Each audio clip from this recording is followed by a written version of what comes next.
Okay mga kanoisy, next video. Masisigurahin po namin na ang pera ay mapupunta lamang para kay Rina at para sa mga purpose na gusto namin para sa kanya. So kumusta mga kanoisy? Welcome back sa ating YouTube channel, Filipinoisy. So ngayong araw, I think it's a good news or shocking news to men. Grabe, di ako makapaniwala sa thumbnail at saka sa title niya men. Biruin nyo, isang angel, auto-millionaire. So, parang something birthday ito eh. So, panonorin natin yan mula kay Kalingap TV. So, credits to him at especially courtesy din kay Mr. Kalingap Rab. Supportahan nyo rin yan. Ang title ng video ito ay, Reyna, biglang sinundo ni Lolo Nestor. 1M na pera ni Reyna, delikado. Naku, bakit delikado?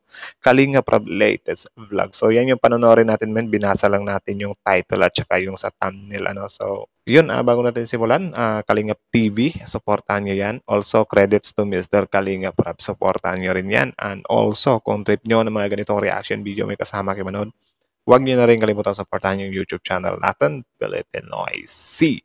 So, din na natin ito patatagalin pa, baka agawin pa ng China. Again, ang video ito ay may pamagat na Reyna biglang sinundo ni Lolo Nestor. 1M na pera ni Reyna, delikado. Kalingap Rab latest vlog. Grabe, 1 million men? Grabe. So, like, comment, share, subscribe, start. Rina biglang sinundo ni Lolo Nestor. Bakit naman kaya? Nako. At pera ni Rina delikado pala. Nako. Mga dahilan yan ang sama-sama nating malalaman mamaya mga kalingap. 1M talaga Parang siya eh. Check. Grabe, 1 million men. Magandang araw sa inyong lahat mga kalingap. Sanay hindi nyo po makalimutan na mag-like sa video na ito. Yun, like. At pauna. From BPI pa talaga ni Lolo Nestor 1M na pera. Kita nyo yan men. From BPI. Grabe ka rin. Tapusin ko na ang kabuuhan ng video na ito mga kalingap at para malaman ang nilalaman nito.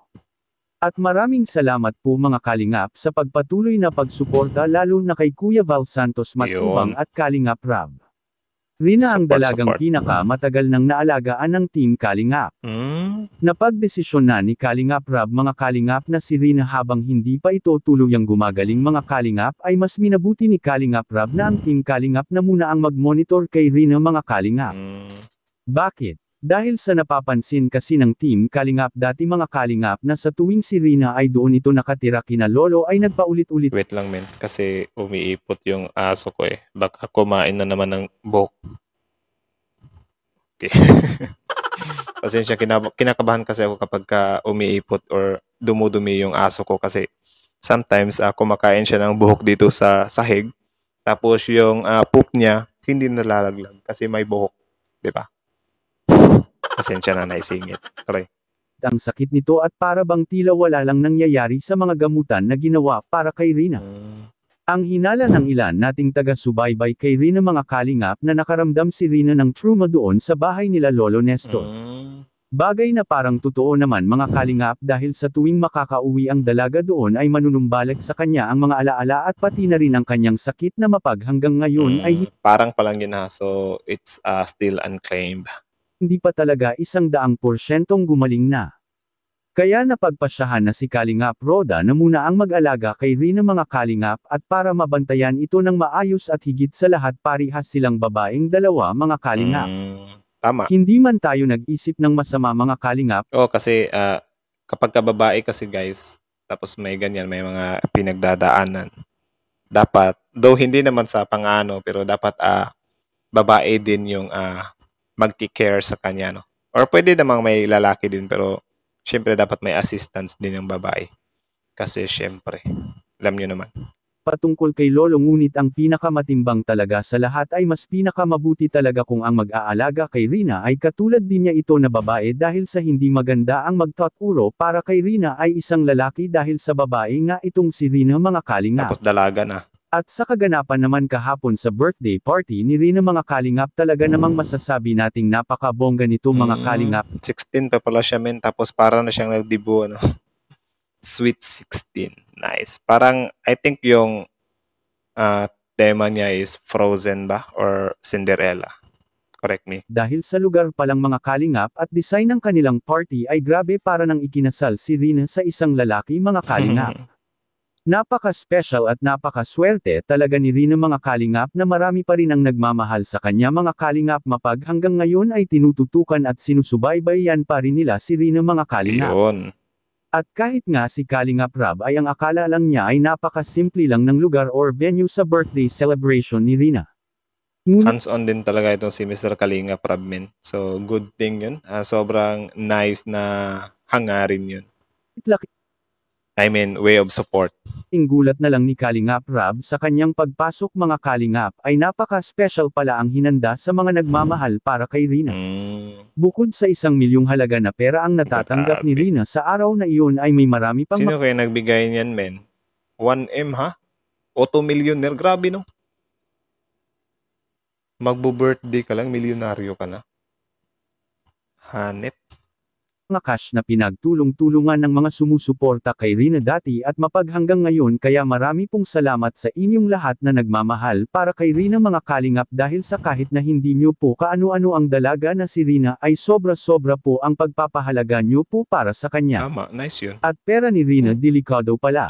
Makikita po Bakit kaya? Bakit kaya? natin sa video. Masisiguruhin po namin na ang pera ay mapupunta lamang para kay Rina at para sa mga purpose na gusto namin para sa kanya.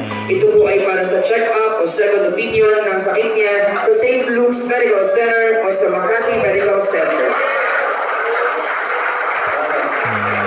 Ito mga ako pinabasa ko, Rina. I'm so happy for you. Ito rin po ay para sa pag-aaral niya sa college o ang negosyo niya kung siya ay okay na.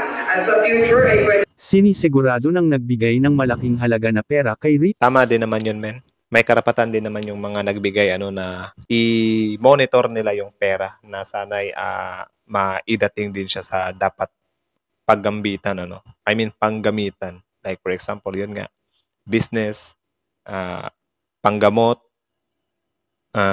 business, pag-aaral sa college or whatsoever. So, tama yun, men. Tama yun.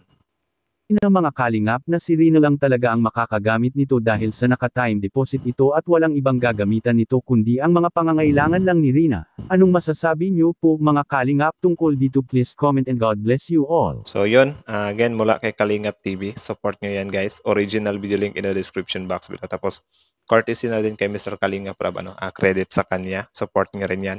And also, bago nyo iwan yung channel natin, Pilipino Essay, like, comment, share, subscribe. So kita nyo naman guys, 1M.